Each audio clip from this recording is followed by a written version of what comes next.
Parlo senza microfono, tanto penso che sentiate. Allora, innanzitutto benvenuti nella nostra sala consigliare. È un'emozione vederla così piena. Faccio i complimenti alle educatrici, Ierta, Elena e Giulia, perché si vede il grande lavoro, insomma, di questi mesi. Allora, oggi andiamo, diciamo, al round finale, alla premiazione del concorso letterario Civitas Vitae, che ha coinvolto non solo le 2 case di riposo, ma appunto anche tutti questi ragazzi che vedo così belli seduti anche nel tavolo del consiglio. Mi ringrazio gli insegnanti, le famiglie che hanno aderito e vediamo come la cultura unisce, diciamo, anche varie generazioni. Quindi è un orgoglio appunto vedervi qua per questo momento. Ringrazio tutti la direttrice Sonia Cavallo, il direttore generale Flavio Toso per essere qui oggi e lascio la parola, abbiamo il sindaco di Gaglio, Marinella Sambugaro e anche l'assessore ai servizi sociali di Asiago, Valentina Rossi. Grazie.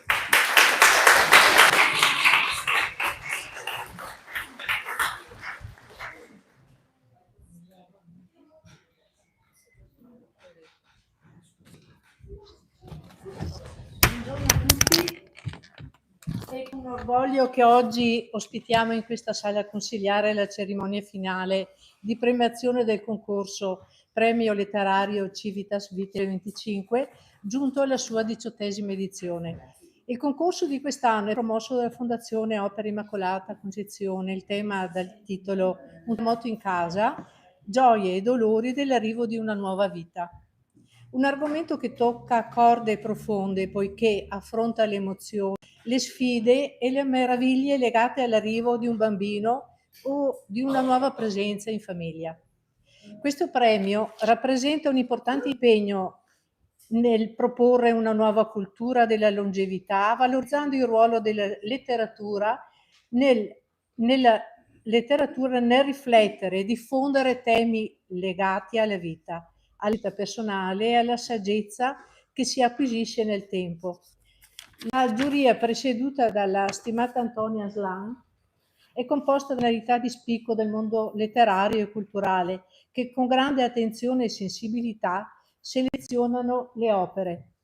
Ringrazio i datori e tutti coloro che hanno reso possibile questa splendida iniziativa. Grazie a tutti per l'attenzione.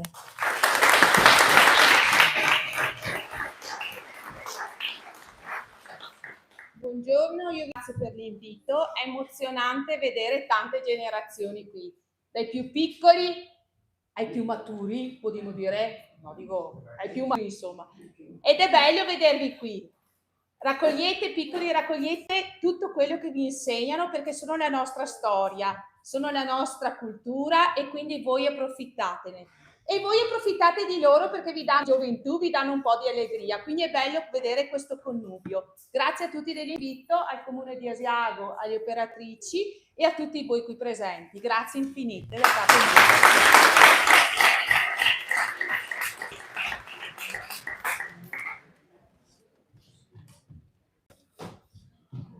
Si sente, sì?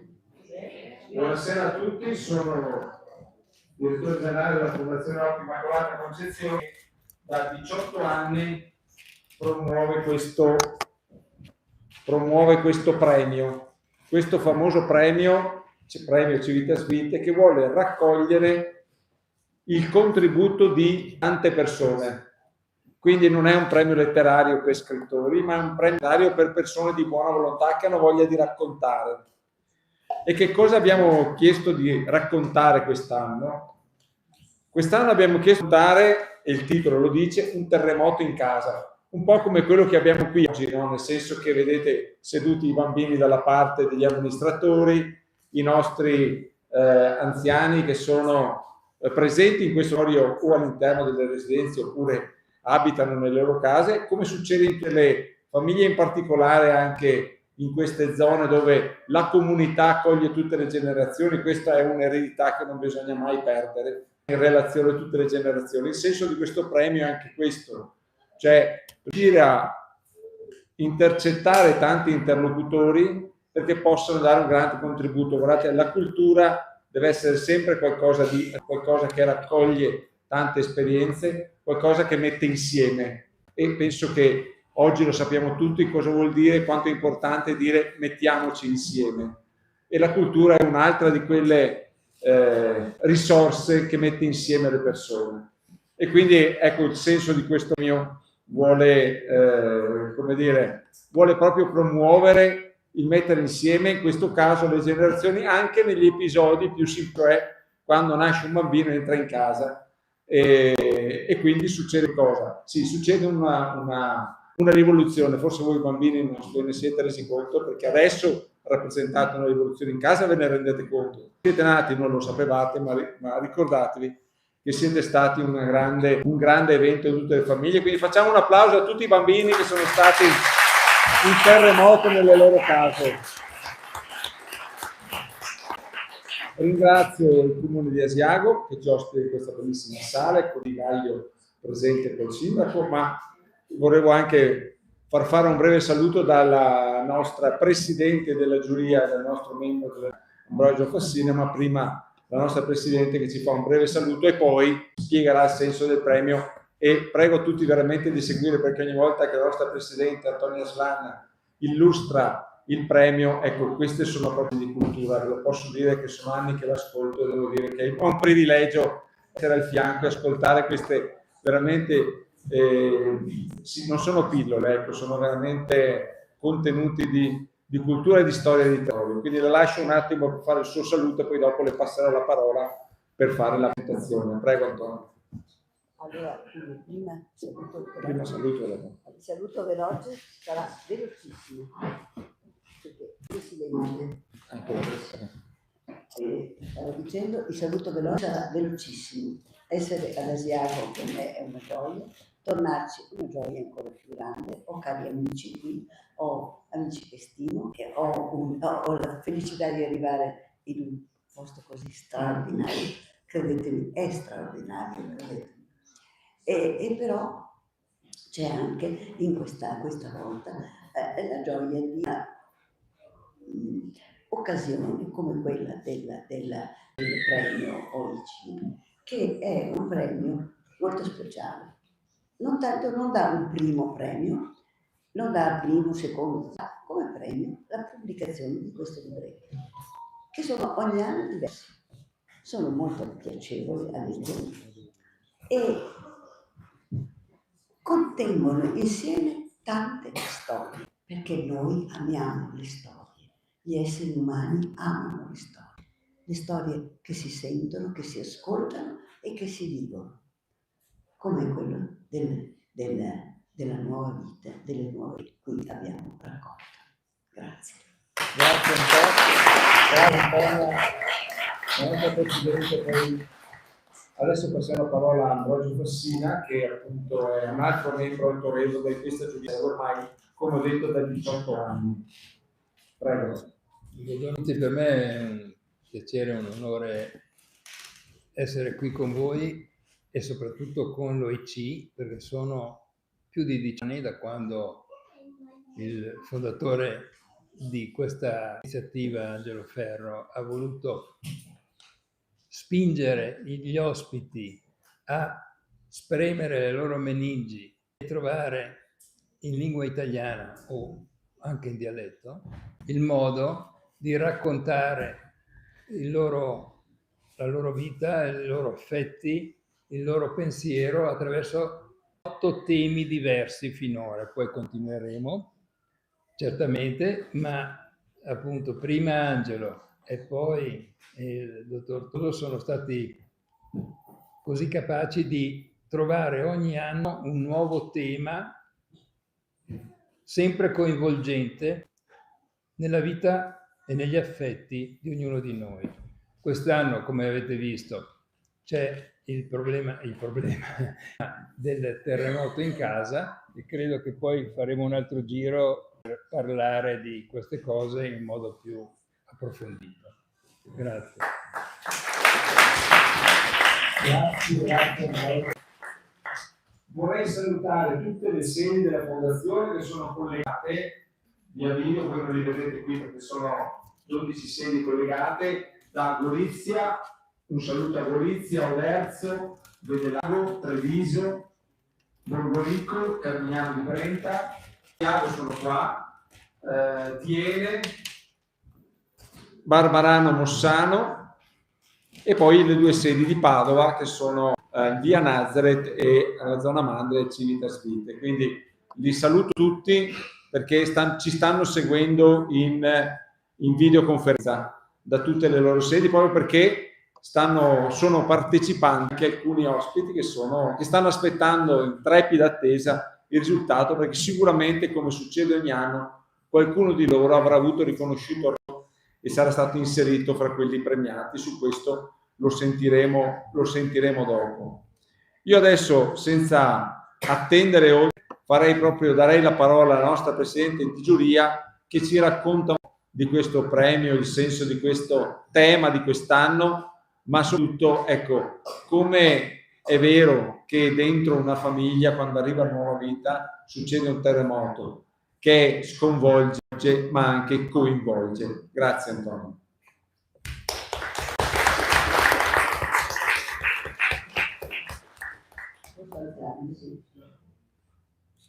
Perché sono piccola. Se non mi alzo non vedo nessuno di vedere. Si sente? Mi sentite, sì? Tiro ancora un po' più su, va bene così? Mi sentite tutti? Grazie. Ma sarò veloce, perché credo che sia stato quello che grazie, che ha coinvolto molto anche chi ha scritto. Ce ne sono stati molti di buoni fra i racconti. Non è stato neanche facile scegliere quelli da pubblicare insieme, ma su internet ci sono tutti, vero mi pare? Sì, quindi ci sono tutti in modo che uno può anche rileggere quello che ha scritto o quello che hanno scritto gli altri. Perché l'arrivo di una nuova vita, e la nuova vita chiaramente molto spesso è un bambino. E la visione, l'arrivo del bambino, questo bambino misterioso che deve arrivare, non si sa ancora. Figlio non te lo dice, non te lo dicono i genitori, per i bambini non si sa se è maschio o se è femmina, non si sa chi è, non si sa come arriverà, non si sa come noi magari siamo appena nati, abbiamo pochi anni e ci troviamo di fronte a un seconda persona, no?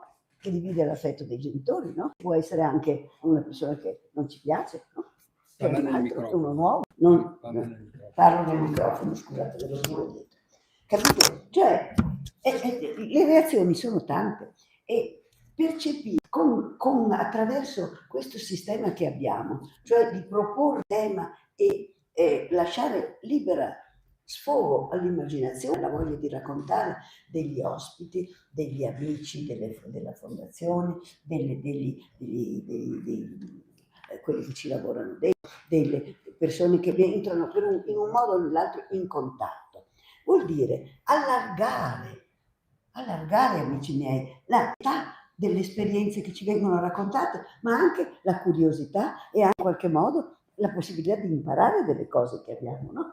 Come un bambino che nasce qui ha delle prospettive, delle possibilità, dei cieli da vedere, delle montagne intorno, che sono diverse da quelli di un bambino di Padova, di un'altra città, di un'altra nazione, e nello stesso tempo riusciamo sempre a metterci dentro anche persone che magari sono nate in paesi che ci portano l'esperienza di uno che viene da lontano, che interagisce con noi, ci racconta e noi raccontiamo. Raccontare storie è una delle prime emozioni dell'uomo. Noi amiamo raccontarle, amiamo sentirle, amiamo leggerle, amiamo vederle, perché anche tutti i nuovi mezzi di comunicazione però arrivano alla fine alla stessa risultato, ci danno delle storie. Naturalmente possono essere storie ben costruite, mal costruite, ma queste di solito sono autentiche. E questo ci porta ai diversi, sempre velocemente, sarò molto veloce, ai diversi attori delle storie, che possono essere la madre, si tratta di bambini, porta il bambino dentro di sé, no? Quindi lo sente man mano questa nuova vita che si forma. È un'esperienza straordinaria, è un'esperienza curiosa che può essere affrontata in molti modi, ma che se la madre ha intorno delle persone che la capiscono e la sostengono, diventa un'esperienza straordinaria. Ma lo è anche per il padre. Il padre è quello che assiste a questo miracolo di una vita che cresce. E per i bambini che ci sono già, è certo, perché anche loro vedono lo stesso meraviglioso fenomeno, la vita una che si perpetua. E i nonni dove sono? I nonni sono quelli che oggi sono importantissimi, perché tutti oggigiorno le mamme lavorano, i papà lavorano e tante volte sono i nonni che si fanno carico, che ci viziano, è vero o no? Mentre il papà e mamma tante volte non ci possono viziare, non hanno il tempo, ma i nonni fanno quello che noi vogliamo. Mio nonno, per esempio, il papà di mia mamma, quando io avevo 3 anni, lo costringevo a fare le cose più inverosimili. Faceva tutto quello che volevo io. Mi ha viziato in un modo orrendo. Oggi molto, molto vecchiotta, e lo dico, è vero, mi ha viziato in modo totalmente diseducativo, faceva tutto quello che volevo io, ma questo funzionava, certo, perché in verità poi mia mamma e mio padre non erano affatto, quindi io sapevo che il nonno sì mi viziava, ma solo lui, e questo è quello che è per ciascuno anche il formarsi educativo. E quindi io capisco benissimo i nonni che viziano spudorato, che gli danno i biscottini di nascosto, quello che il bambino vuole, perché no? Sì, perché è nella vita e raccontarlo ci porta indietro, ci porta avanti, ci fa capire, soprattutto ci fa capire, approfondire le cose. Ecco perché questa collana è una collana preziosa, scusate lo finisce alla rovescia, è una collana preziosa, perché in realtà attraverso tutti gli argomenti, anno dopo anno diversi, ho aspettato delle verità, naturalmente vissute attraverso i che raccontano, che sono ogni volta diverse e hanno costituito una specie di universo del racconto, ma anche della vita insieme, fra nonni e nipoti, fra nonni e genitori. E in questo caso non è importante per un bambino se c'è un fratellino, è molto importante, perché non è più solo, si trova un altro, deve trattare. Io a 3 anni volevo ammazzare mia sorella, ci ho tentato, ci ho tentato perché volevo spartire con lei tutte queste coccole, invece mio nonno poi mi ha detto: io vizio te perché preferisco te, ma tua mamma preferisce tua sorella, quindi va bene così. E questa è stata una grande lezione per me, no? Perché era giusto così, capite anche voi, no? Era una cosa onesta, giusta, e allora se una cosa è onesta e giusta il bambino la capisce, di solito capisce benissimo, basta dirlo. Ecco, e quindi qua basta leggere, quindi leggiamolo tutti con gioia, facciamone un'ampia reclamo, diciamo che l'anno prossimo per il prossimo, che è curiosissimo, vedrete, meraviglioso, per il prossimo anno dovremo essere ancora più a raccontare, perché questa è un'iniziativa straordinaria in cui la giuria si dà da fare, cerca di fare del suo meglio e aspetta e spera che chi legge sia contento. Grazie.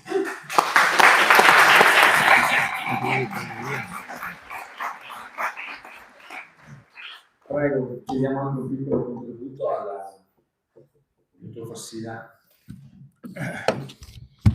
Ci racconti lei. Buongiorno a tutti di nuovo, mi presento perché non ci conosciamo, mentre lei è famosa, io non lo sono.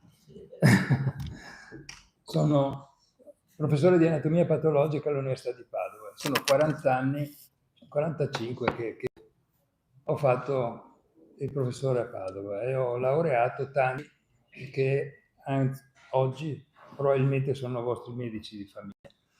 E sulla porta del mio studio c'avevo due parole scritte. Una è reciprocità e l'altra è pensiero laterale. Il pensiero laterale era uno stimolo per i miei studenti, perché prima di essere laterale deve essere pensiero, e per pensare bisogna leggere. Quindi, bambini, l'invito che Antonio Aslan ci ha fatto è che prima di tutto dovete leggere il libro e poi dovete leggere i suoi libri. I suoi libri sono delle storie affascinanti, magiche, però ricche di grande, grande affetto e che girano intorno alla famiglia. La famiglia è quello di Franco. Un terremoto dove arriva? Arriva in famiglia. E allora, nelle poche righe che ho scritto nella prefazione, tra l'altro io sono qui perché sono presidente della casa editrice, quindi questa casa editrice sono più di 20 anni, quasi 20 anni che pubblica i nostri libri. E faremo una grande festa tra 2 anni quando farà il 20ennale. Nelle poche righe che ho scritto qua nell'introduzione, invece alle tante cose che mi sono capitate nella mia vita, tante nascite, tanti decessi e l'eredità. L'eredità, cari bambini, che cosa che riceverete un domani, ma è qualcosa che dovete lasciare, che dovete dare oggi.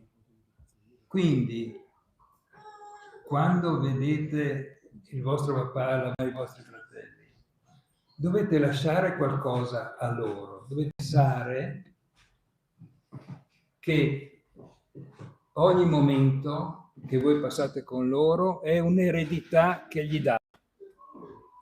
E quindi questa storia dell'eredità, su cui ho concentrato le poche righe del mio intervento, sono un punto di riferimento soprattutto per voi bambini. Pensate sempre che state lasciando qualcosa che fa parte del vostro e del loro mondo affettivo. E questa è qualcosa che va costruita tutti i giorni. Non dovete dimenticarlo mai. Soprattutto leggete. Grazie.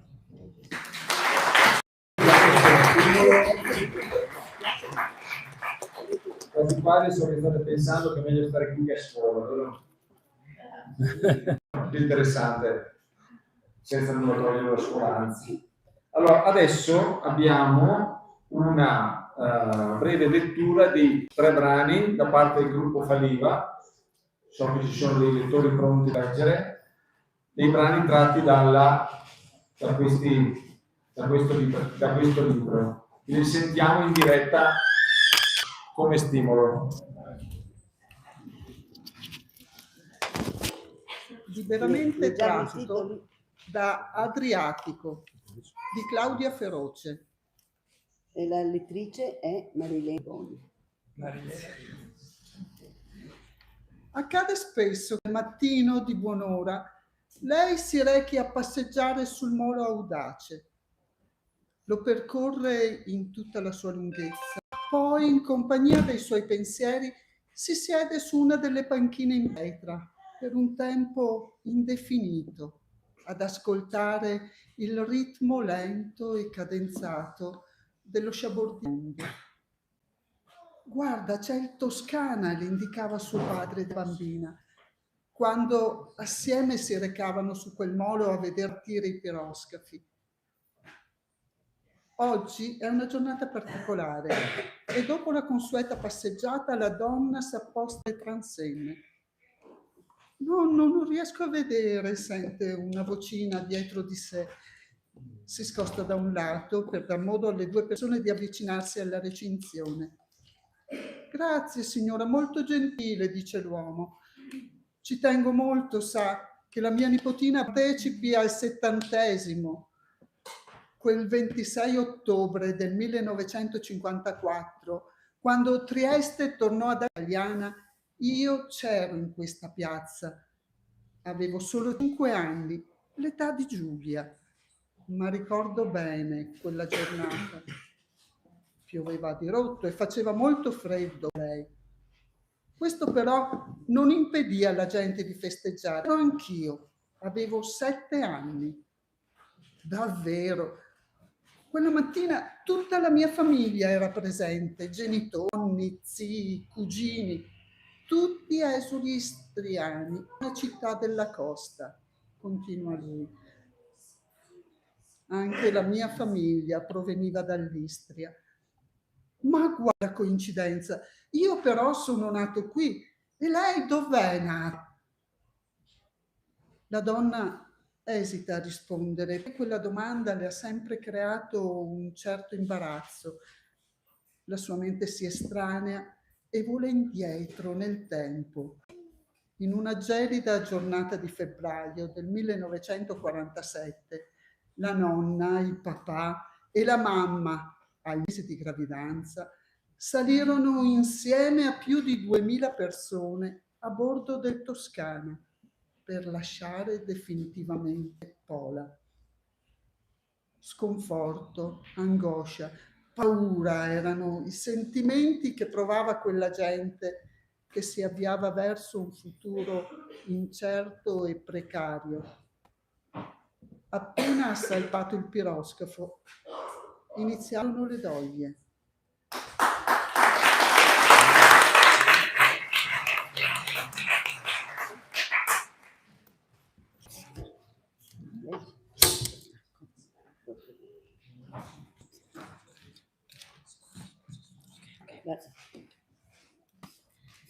Liberamente tratto da Un terremoto in casa di Pio Giabardo.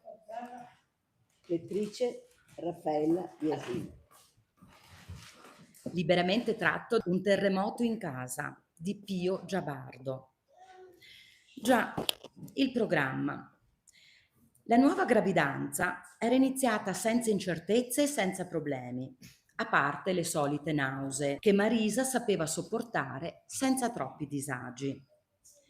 Per controllare come andava, abbiamo prenotato una visita e una ecografia dal ginecologo amico. Signora, casi di gemelli in famiglia? Chiese con tranquilla serenità. No, diciamo noi. E lui, sempre tranquillo, io qui ne vedo 2.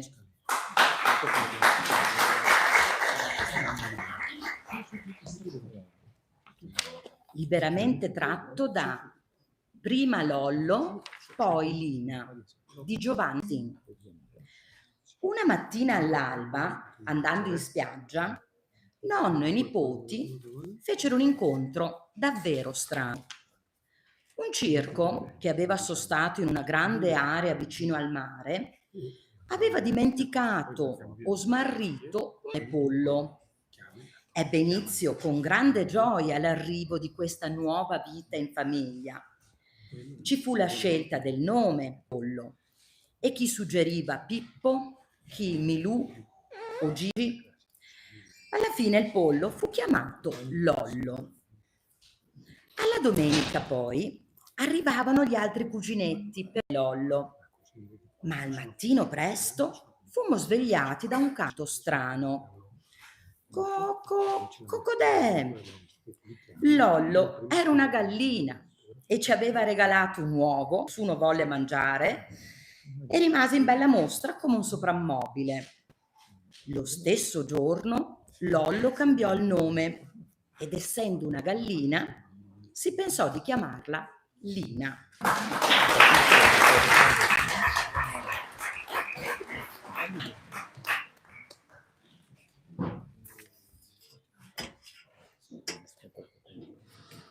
Liberamente tratto Un regalo dall'alto di Caterina Lopresti. Lettrice Antonella Corà. Grazie.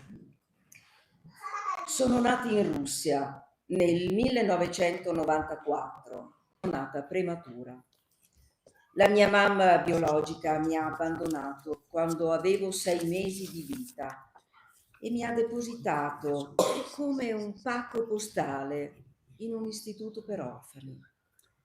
Non vi racconto come ho vissuto quel periodo perché è difficile raccontarlo e non potete immaginarlo. Vi dico solo che ho subito violenze fisiche e psicologiche e nonostante la mia tenera età mi ricordo tutto. Ma un giorno il Signore mi ha aiutato. Era un giorno d'inverno, c'era la neve. Ho ricevuto una notizia che mi ha aperto il cuore. La direttrice dell'istituto mi aveva detto che presto sarei uscita da quella casa perché i giovani sposi sarebbero venuti a prendermi, in quanto mi avevano scelto come loro figlia adottiva. Avevo finalmente una mamma e un papà.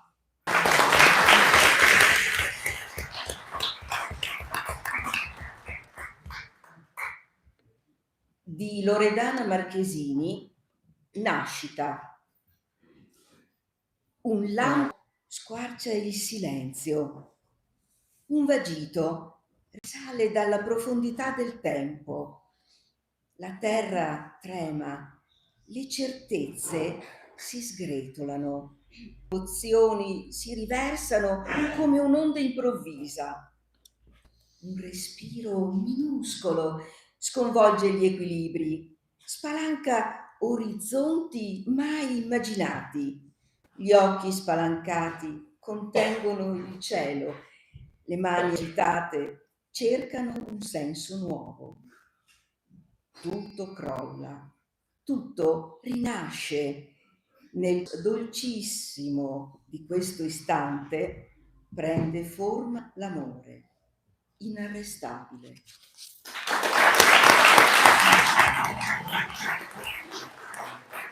Io faccio un applauso ancora maggiore alle nostre 3 lettrici perché ci hanno spiegato la differenza che c'è tra leggere per sé e leggere per gli altri, che ha molto a che fare con la recitazione. Trasmette qualcosa agli altri, non solo il contenuto, ma anche il senso. Quindi io veramente le ringraziamo di questo loro dono che ci hanno fatto oggi.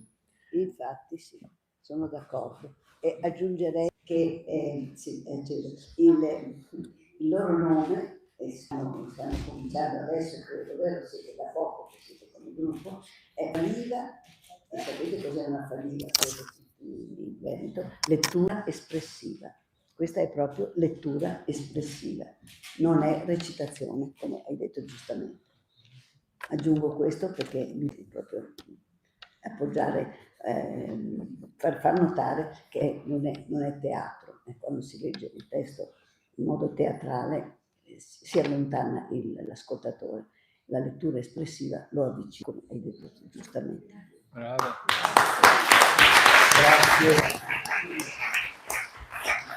E tutte queste attività che si è svolta nelle residenze, anche nei contatti in tutte le, sapete che partecipano tantissime persone anche da altri posti d'Italia, non solo nelle residenze, ma qui partecipano veramente tante persone che sono legate alla famiglia amici, e diciamo che gli attori principali di questa attività sono le figure dei nostri educatori che operano all'interno delle residenze, ma che sono un collegamento tra l'interno e tutta la comunità esterna.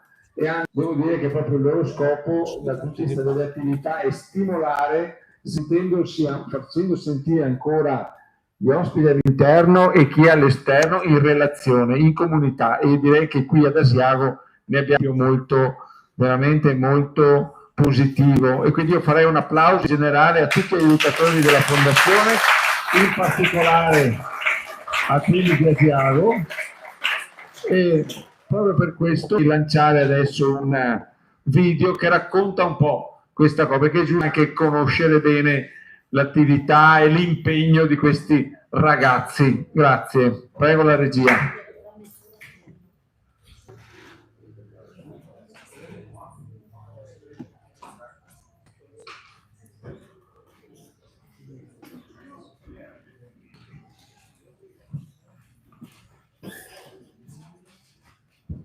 Non c'è l'audio? Mettiamo un microfono da qualche...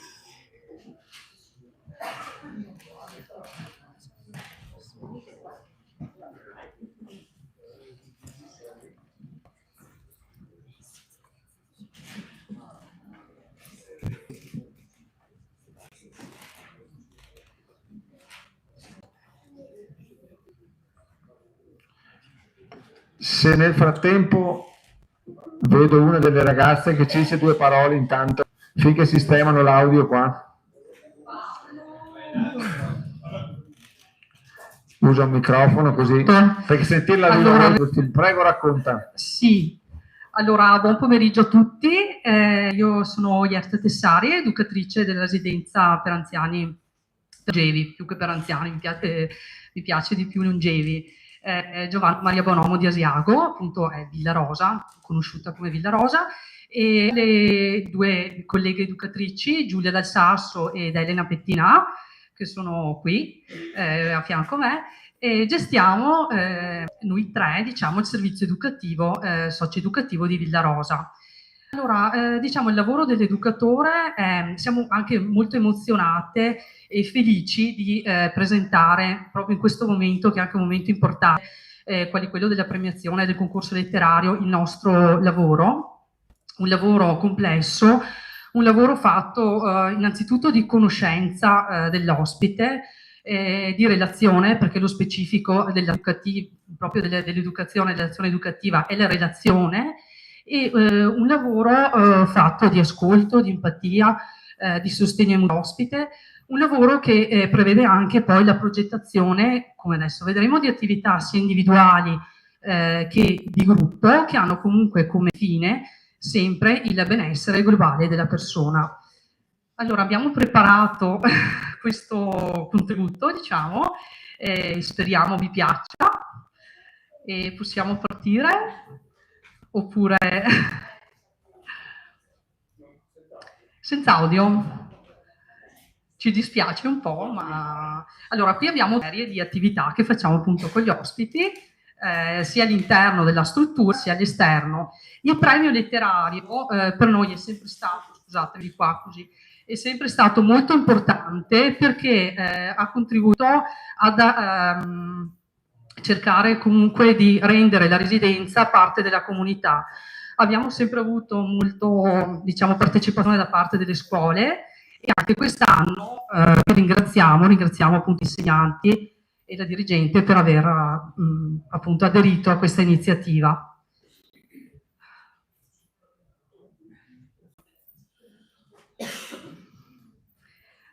Non so, leggo, descrivo, mi dispiace.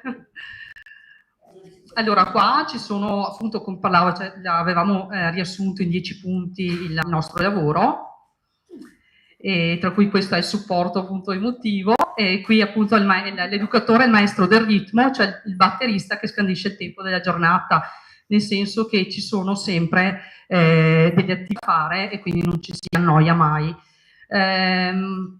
Ascolto, relazione, empatia, ritmo, creatività sono, diciamo, le caratteristiche dell'educatore, moltiplicato per 3 sono tutti diversi, diciamo, ruoli e competenze che la figura deve avere.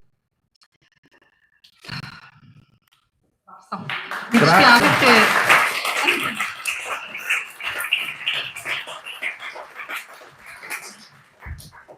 Allora, questo applauso ai ragazzi sono veramente qualche cosa che serve a loro a dare un ulteriore stimolo, perché l'attività che svolgono tutti i giorni è proprio un collettore, proprio fra la presenza interna e la comunità esterna, per fare in modo che sia un tutt'uno, proprio perché i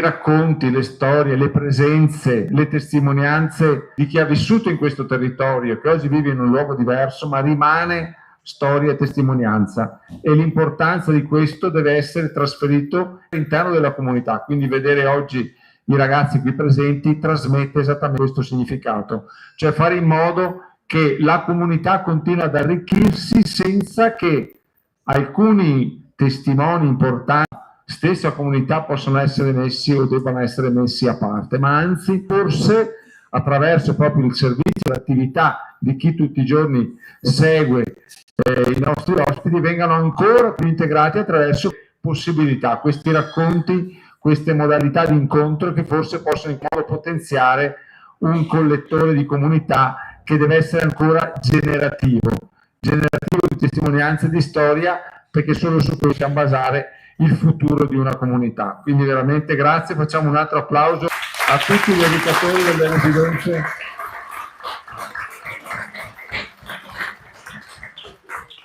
prima di consegnare i diplomi per il premio sia per le scuole sia per gli iscrittori qui presenti, abbiamo un altro concorso qui che, vediamo, eccola qua. No, scusate, stavo andando troppo. Le foto dei vincitori, mi pare, che si possono vedere.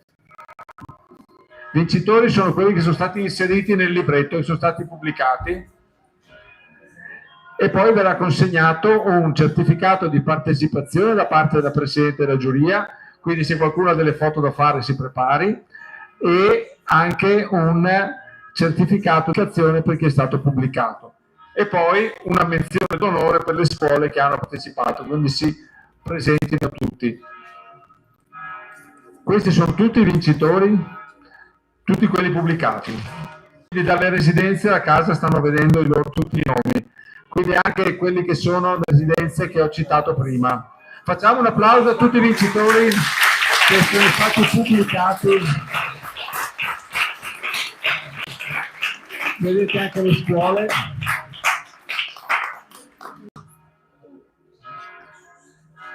Questi sono altri vincitori, sono stati pubblicati ma di cui non abbiamo la fotografia presente, ed ecco qua tutta una fotografia generale che riporta tutti i nostri di vincitori, si parla di chi ha avuto il racconto pubblicato nel libretto.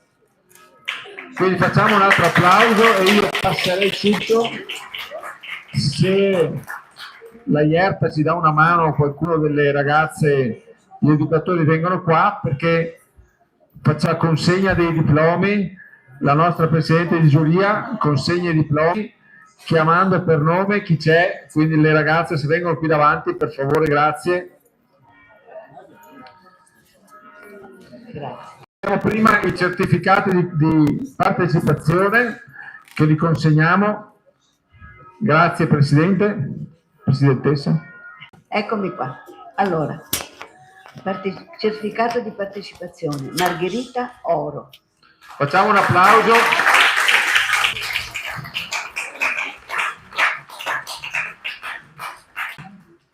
Chi è?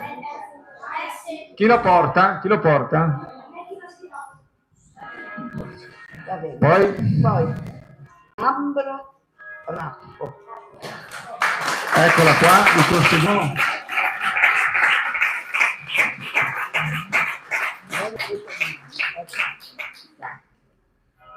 Puoi mostrarlo?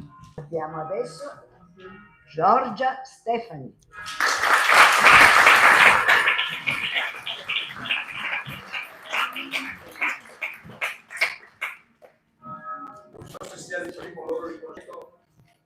Nella loro vita, ma ci merita una foto proprio.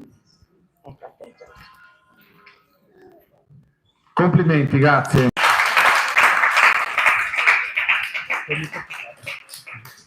Andrea Passuello. Chi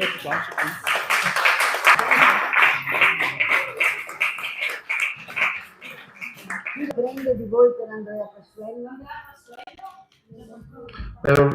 Poi lo consegniamo. Lui lo prende.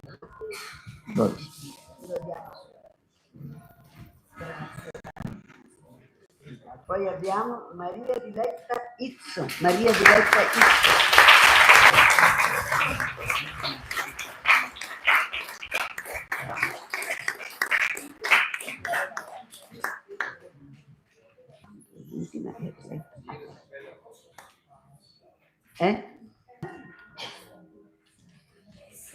E adesso abbiamo Maddalena Rossetto.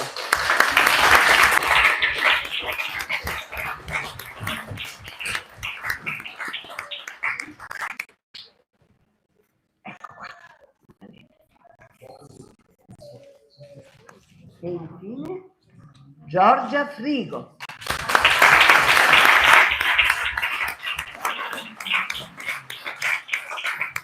Quindi più la mano, brava, così. Aspetta. E ancora abbiamo un'altra Giorgia, Giorgia Muraro.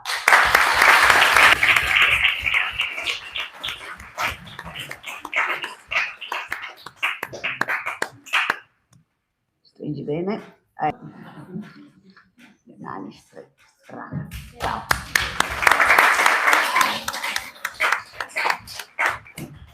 Ne abbiamo ancora 2 di partecipazione, che bello. Abbiamo Angela Mesic. E chi lo consegna? Bene, allora lo passo a te. E infine Brian Ferro. Dov'è Brian? Anche lui. Te lo da te? Ecco.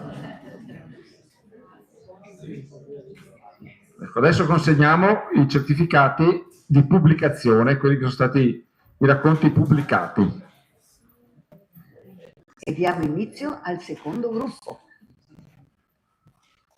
Sì, scherziamo.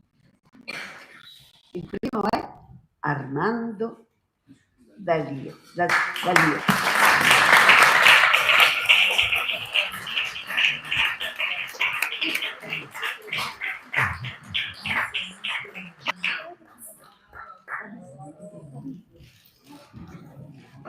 Vedete, dai nipoti ai nonni, come si diceva. A lei, caro Armando, complimenti.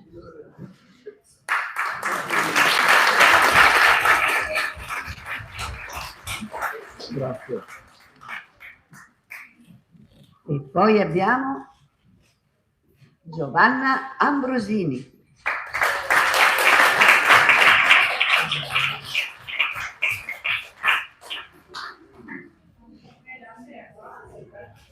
Un nonno e una nonna.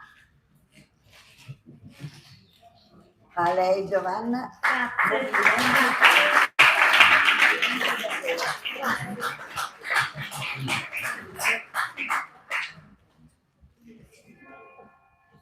E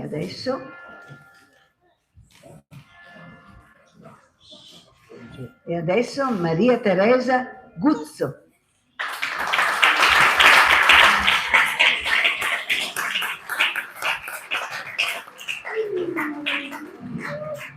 Complimenti, caro. Bello, piangere di gioia è bello. Facciamo un applauso al pianto di gioia.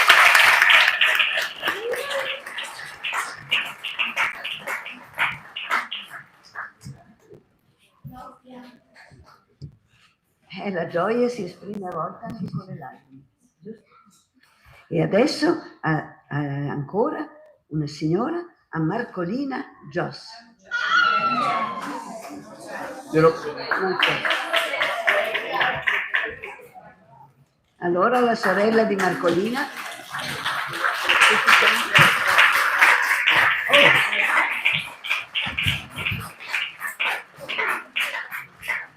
Ma ce n'è uno anche per lei, Franca. Ecco, a lei. Grazie a lei. Grazie a lei, le do 2, allora lo da lei e sua sorella. Va bene? Grazie. Allora glielo do con tutte le nostre congratulazioni, va bene? Grazie.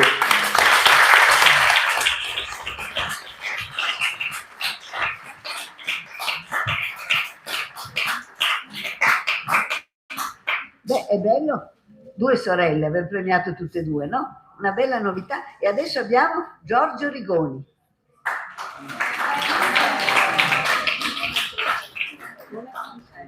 Non c'è. Chi lo consegna? Allora lo do a voi addirittura. Grazie. E infine abbiamo ancora alcuni gruppi, un altro gruppo, Non crediate che abbiamo già finito. Ne. Abbiamo Marco Giombi.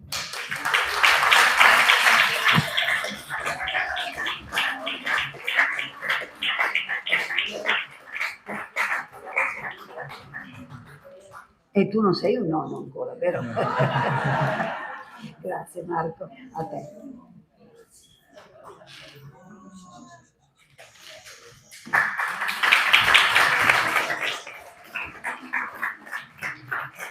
E adesso un cognome frequente ad Asiago, Francesco Rigoni.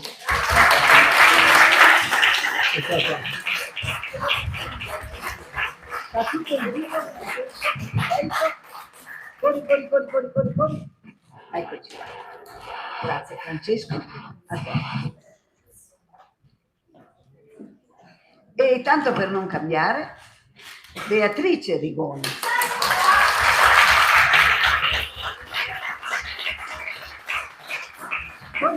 Corri Beatrice.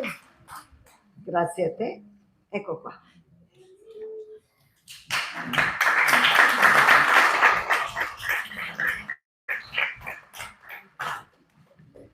Alessia Oro.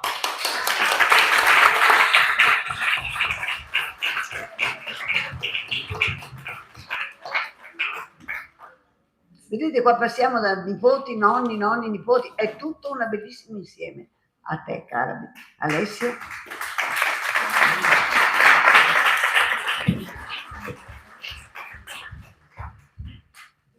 Margherita Sofia Cocco.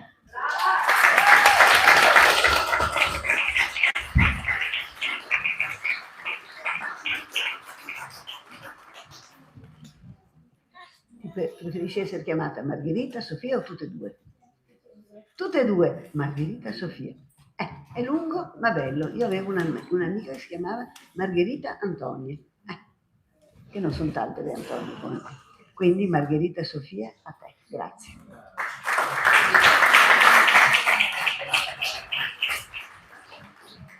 E poi abbiamo Christian Murador.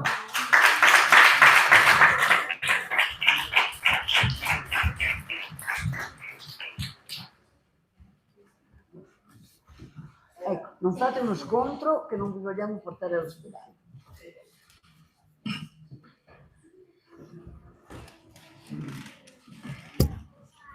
Ecco Christian, a te.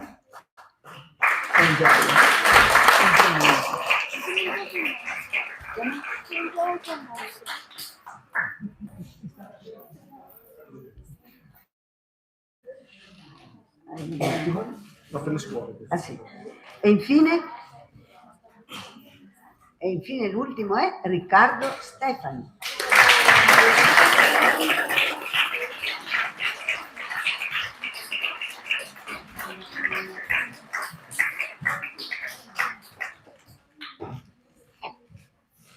Ecco qua Riccardo, anche a te molti complimenti.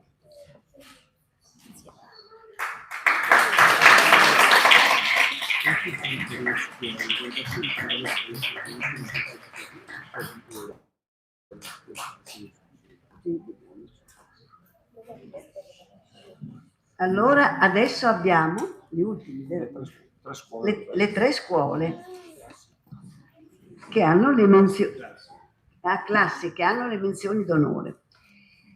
Le classi, la giuria all'unanimità ritiene degno di menzione il pregevole lavoro svolto dalle classi quinte della scuola primaria Monte Ortigara di Asiago, coordinate dagli insegnanti Monica Strazzabosco, Valentina Pasqualin e Francesca Rigoni, con la supervisione della dirigente Carmela Ponzone. Ci siete, signori?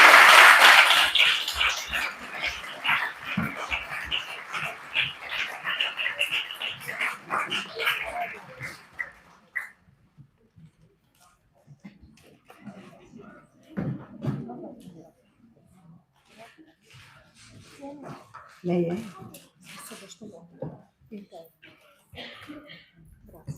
Grazie a lei.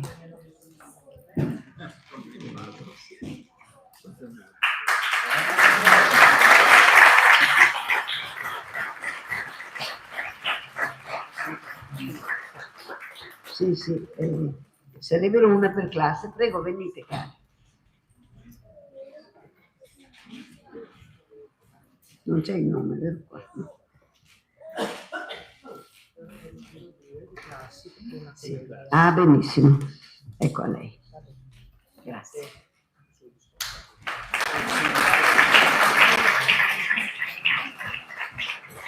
Benissimo. Grazie a tutti.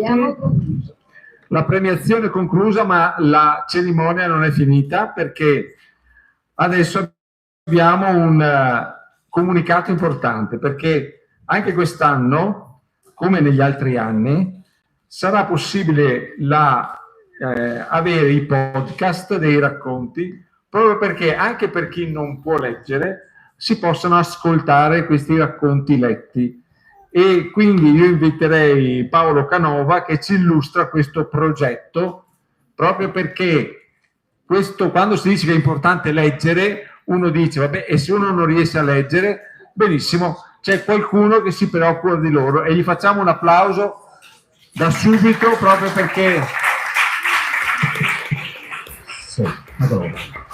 per loro l'importanza della lettura è doppia, quindi loro leggono specificatamente per gli altri. Grazie. Per i non vedenti. Grazie mille, quindi un cordiale saluto a tutta la giuria, alla Presidente, è sempre un piacere rivedervi, e a tutta la OIC. Allora, molto brevemente, io rappresento Senti chi parla. Senti chi parla è un'associazione di volontariato che ha sede in provincia di Padova e che da più di 20 anni realizza audiolibri per non vedenti. Noi abbiamo oltre 60 volontari che sono vengono coordinati e realizzano libri integrali proprio per i non vedenti. Poi questi audiolibri vengono donati alle varie associazioni nazionali che ne fanno prestito, quindi Unione Italiana Ciechi, il Libro Parlato di Verbania, il Centro Internazionale del Libro Parlato di Feltre e via dicendo. Quindi questa è la nostra realtà.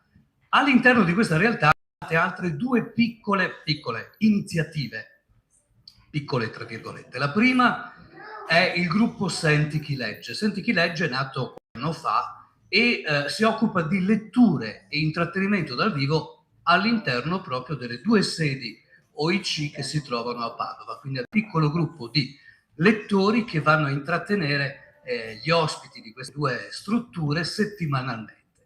E questa è la prima attività che noi facciamo. E come Presidente io rinnovo anche per quest'anno la nostra disponibilità a continuare questa iniziativa, ripeto, settimanale. La seconda iniziativa, sarò molto breve perché questa è un po' più lunga, riguarda Radio Senti chi parla. Radio Senti chi parla è una web radio nata nel 2017, sempre grazie a Senti chi parla, che trasmette via internet, quindi la si ascolta tramite o smartphone in tutto il mondo. Che cosa trasmettiamo? Trasmettiamo contenuti prevalentemente per persone non in grado di leggere autonomamente, quindi ciechi, ipovedenti, dislessici, persone anziane. Abbiamo decine di case di riposo in tutta Italia che ci ascoltano tutti i giorni, ma anche all'estero, molti italiani all'estero, figli di migranti, eccetera, eccetera. Che cosa trasmettiamo 24 ore su 24? Innanzitutto estratti da asili, oltre 56 riviste, quindi in molte case di riposo gli anziani possono ascoltare estratti da, che ne so, Famiglia Cristiana, Airone, Bell'Italia, Focus, e poi tutte le altre riviste, diciamo, più... ma soprattutto, e vengo un po' al punto, al tema di questo incontro, trasmettiamo molti racconti originali e non, letti e registrati dai nostri volontari. Racconti che vengono tutti sonorizzati, quindi vengono aggiunte colonne sonore, musiche, effetti sonori e creati appunto, diciamo, dei podcast, quindi delle registrazioni.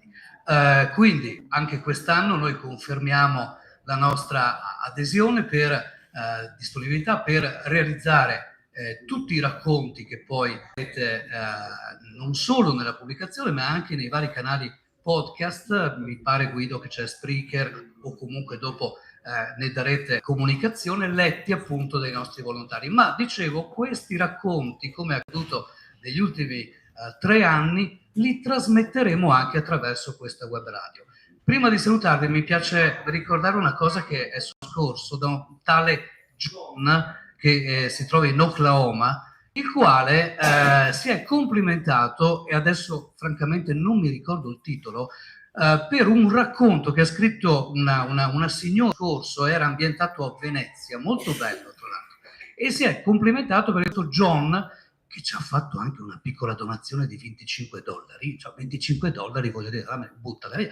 Ma a parte questo, si è complimentato, che è commosso riascoltando questo racconto di questa signora che raccontava, se non sbaglio, della nonna veneziana. Adesso, ripeto, non mi ricordo, ma il concetto qual è? È bello sapere che questi racconti poi girano veramente tutto. Noi abbiamo mediamente 8.000 connessioni ogni mese, non sono tantissime, però vi posso garantire che quei 50-60 che ci ascoltano ogni giorno, ad esempio oltreoceano, ascoltano proprio anche i nostri racconti. Quindi, come diceva prima da Presidente, il racconto, la storia, i ricordi soprattutto sono una cosa straordinaria, senza nulla togliere alla grande letteratura, la letteratura classica che anche noi leggiamo, i grandi racconti, ma anche i racconti che voi che avete partecipato al concorso scrivete, sono davvero importanti e trasmettono grandi emozioni. Quindi grazie a tutti voi e grazie ovviamente a quello che avete scritto e che noi leggeremo e che andrà, ripeto, in tutto il mondo. Grazie ancora.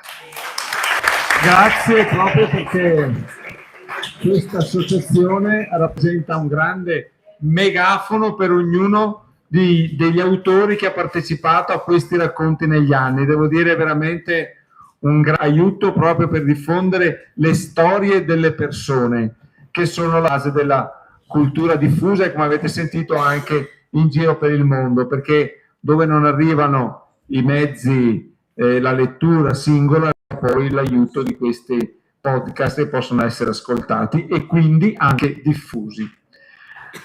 Quindi grazie veramente, facciamo un altro applauso agli autori perché passiamo a un altro argomento. Allora, sapete che in occasione del premio letterario, che ha il titolo Un terremoto in casa, la Fondazione Opera Immacolata Concezione indice un premio fra tutte le residenze dove premia non tanto i testi scritti, ma premia la fotografia, l'immagine, cioè ogni residenza sceglie l'immagine per far partecipare a questo concorso.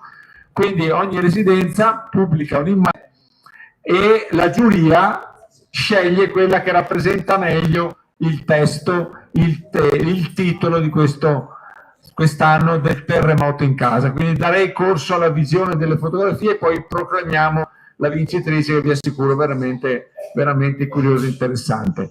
Partiamo con le foto.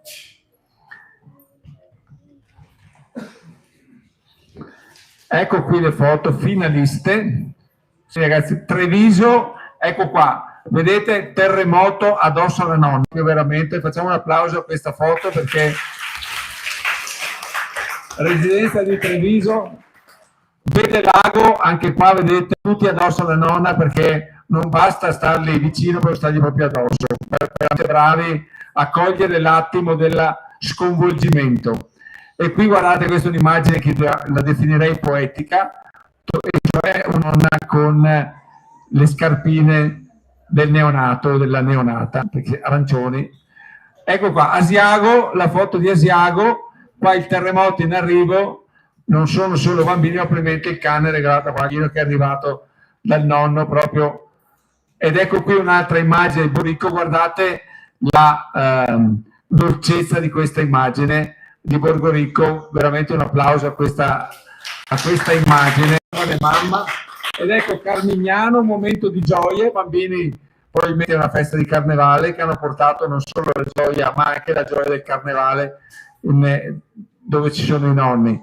E guardate qui quella gioia di nonna per questa bambina che veramente gli sta dando un grande sorriso. Qui ringraziamo i ragazzi di Gorizia, anche loro hanno avuto questa immagine poetica. Queste sono scarpine azzurre che direi indicano già la nascita del maschietto, e chissà questa nonna quante ne ha magari fatte di queste scarpine. Ed ecco qua veramente un momento di scherzo fra i bambini e il nonno, quindi questo è veramente incontenibile proprio perché i bambini questo portano. E guardate questa immagine proprio che parla di generatività, prima la pancia e poi la bambina. Facciamo un applauso a questo momento che hanno colto durante e la vincitrice è questa, la foto di Borgorico. Facciamogli un grande applauso perché guardate la dolcezza di questa foto, indica veramente, qui c'è la dolcezza, l'amore che stravolge. Facciamo veramente un altro bellissimo applauso, veramente bravi tutti, grazie.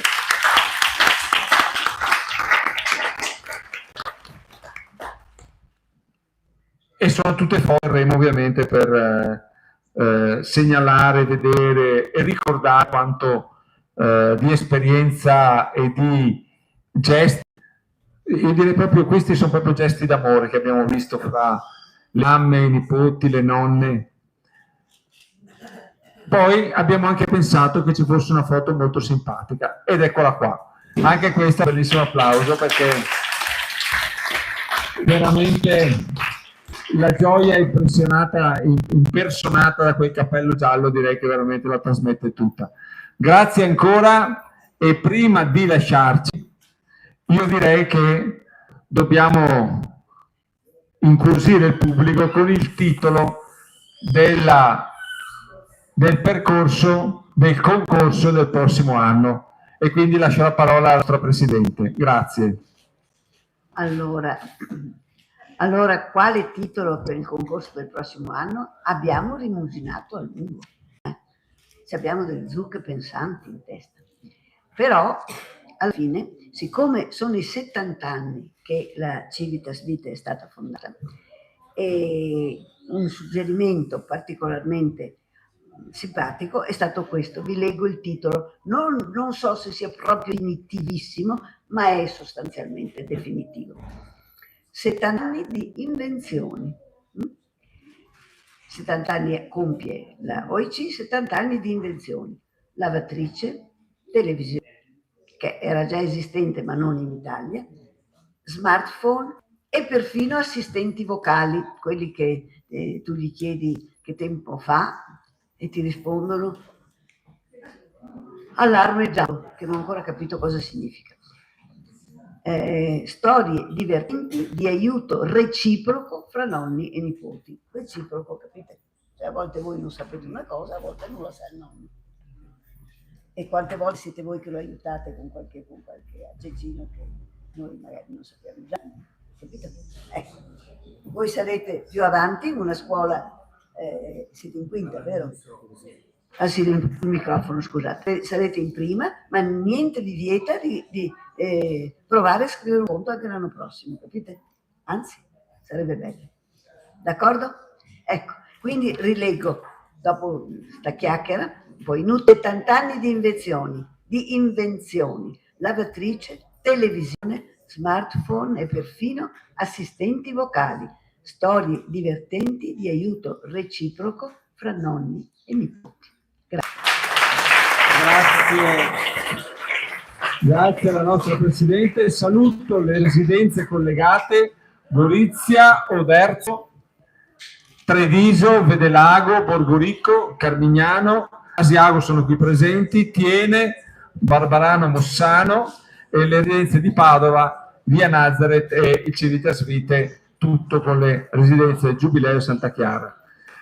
Chiaramente sapete, fuori c'è il cartello, la serata non si conclude qui, adesso andremo giù al bar a fare una merendina giù che offriamo come fondazione proprio per stare in compagnia tutti insieme, e poi alle 18:15 qui la nostra Presidente presenterà proprio un evento letterario in occasione dei 20 anni del libro La masseria delle allodole, che credo tutti conosciate. È un'occasione unica perché averla, vi assicuro, non è facile, perché è sempre in giro per il mondo, anche noi dobbiamo sempre correrle dietro per riuscire ad averla.